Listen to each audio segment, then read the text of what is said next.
What's going on, everybody, and welcome to a special presentation of Renegades Reviews. And we're about an hour away from the kickoff of AEW All In Wembley. And so I wanted to review a film that heavily influenced one of the major angles on the card. The match is Timeless Toni Storm versus the Glamour Mariah May, and the film is All About Eve. Now, All About Eve stars Bette Davis, Ann Baxter, George Sanders, Celeste Holm, Gary Merrill, Hugh Marlowe, Thelma Ritter, Gregory Radoff, and in one of her earliest roles, Marilyn Monroe. So you're probably wondering, what does a movie have to do with the wrestling angle? Well, take a listen to the description of All About Eve and tell me if any of it sounds familiar to you. Now, All About Eve stars Bette Davis as Margot Channing, a highly regarded but aging Broadway star, and Ann Baxter as Eve Harrington, an ambitious young fan who maneuvers herself into Channing's life, ultimately threatening Channing's career and her personal relationships. Now, as I continue going forward, whenever I refer to Margot or Margot Channing, I want you to think of Timeless Toni Storm. When I refer to Eve or Eve Harrington, think of Mariah May. You ready? Here we go. Broadway star Margot Channing recently turned 40 years old, and she worries about what her advancing age will mean for her career.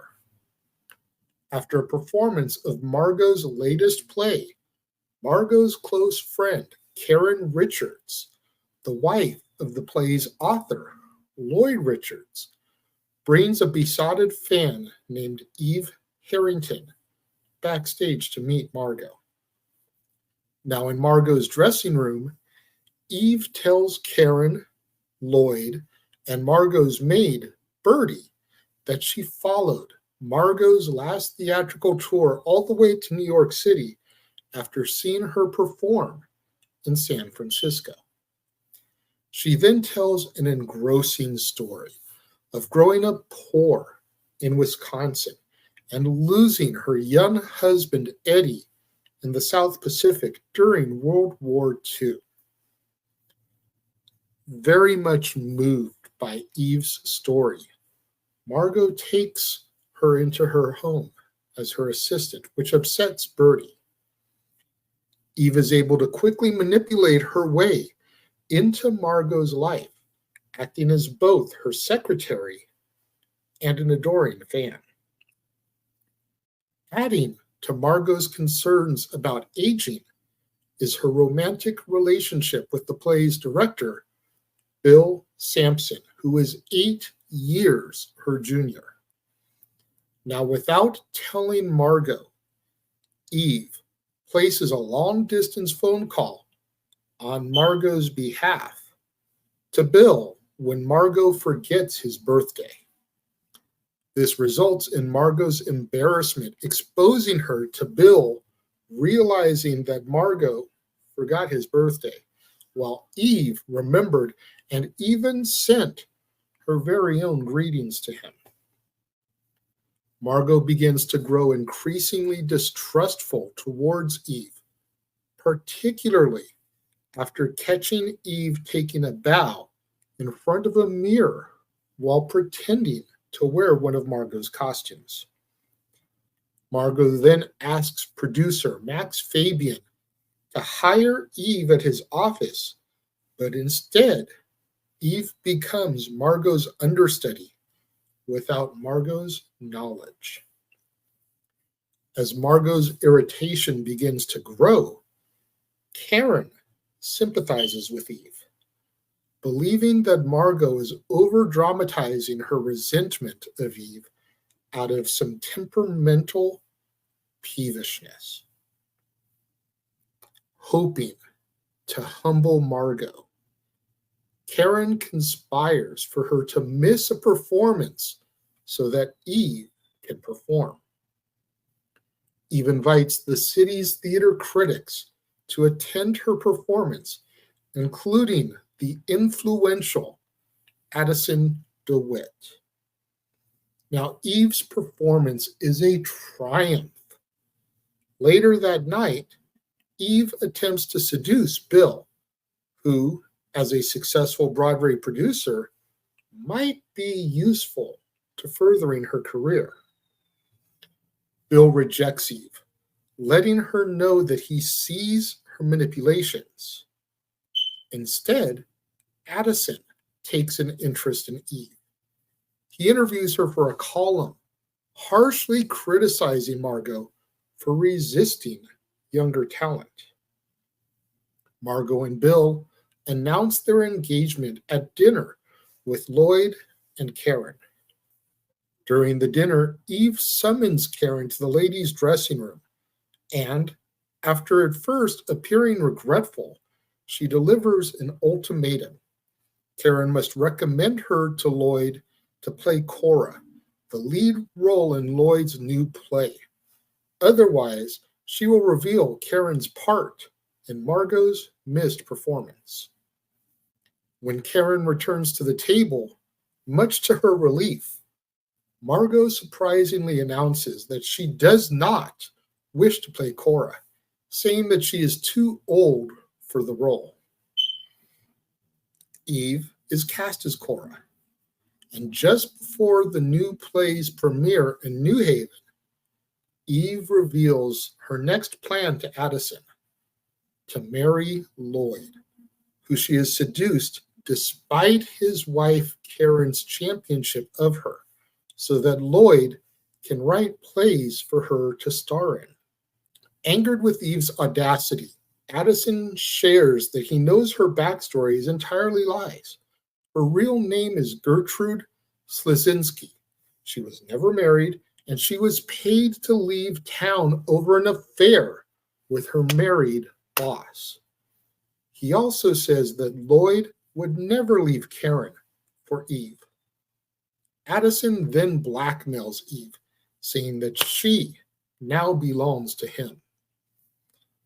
Months later, Eve is a Broadway star, headed for Hollywood, and while accepting an award at a banquet, she thanks Margot, Bill, Lloyd, and Karen as all four coldly stare back at her. Eve decides to skip the after party, and she returns home, where she encounters Phoebe, a teenage fan who slipped into her apartment and fell asleep. Phoebe professes her adoration and integrates herself with Eve, and then begins to pack her trunk. Eve decides to invite her to stay over rather than take the long subway ride back to Brooklyn. While Eve is resting, Addison brings Eve's forgotten award to the door and is greeted by Phoebe, who admits that she chose her own theatrical name. Addison realizes that Phoebe will do to Eve exactly what Eve did to Margot. When she is alone, Phoebe puts on one of Eve's elegant cloaks and poses in front of a full-length mirror, holding the award and bowing as our movie comes to its end. Now again, does that sound familiar to you guys? So many elements of this movie have been used for the timeless Toni Mariah May storyline. Even Birdie, the maid, that's Luther, the butler. Like, it's so apparent now. And I forget who originally pointed this out to me. I know Datilla is one of the people that pointed it out, but I don't think she was the first one to say it. I probably read it online So to whatever group I saw it in, whoever it was that posted it originally, forgive me for not remembering who you are. But when I saw that, I decided to look up All About Eve. And after reading the brief description and seeing how much this was hitting the points, and then reading the cast list, Betty Davis. Honestly, I don't think I had ever seen a Betty Davis movie before. I only knew the Kim Carnes song, Betty Davis Eyes. Ann Baxter. Believe it or not, I know Ann Baxter the best as Zelda the Great from the 60s Batman TV show. That's where I had seen Ann Baxter. George Sanders. Again, I don't think I've ever seen a movie where George Sanders physically has appeared. I know his voice quite well.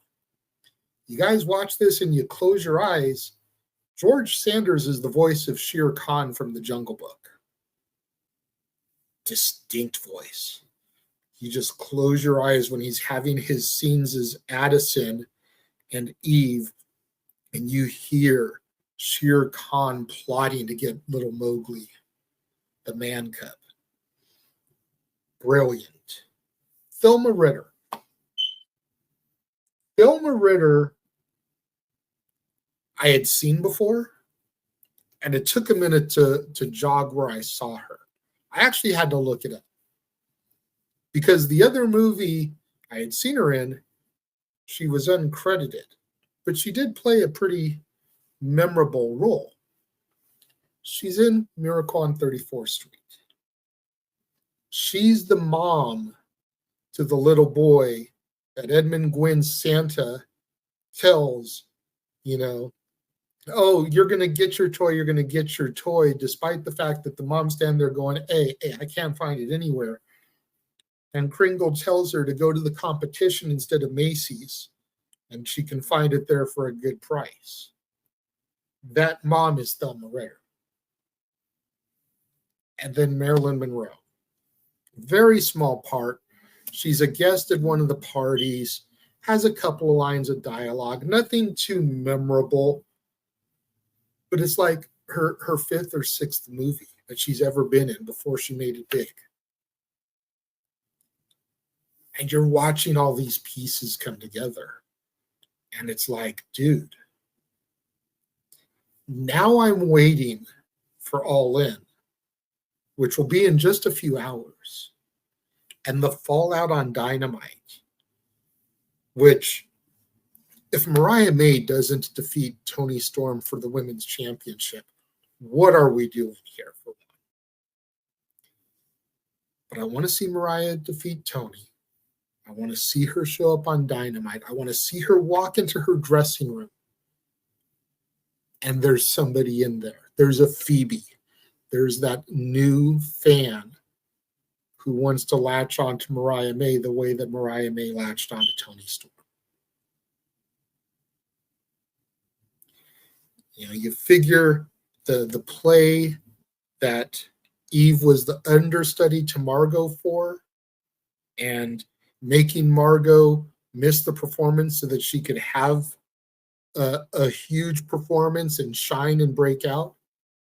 That was the Owen Hart tournament that Mariah May won to get her opportunity tonight at All In.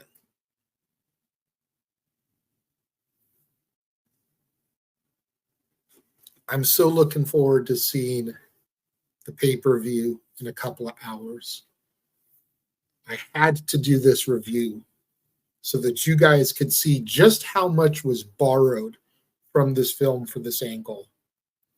And if you've never seen All About Eve, hopefully, it's a little bit too soon to All In for you to watch it now, but hopefully, once the show is over, you'll find it and you'll watch it.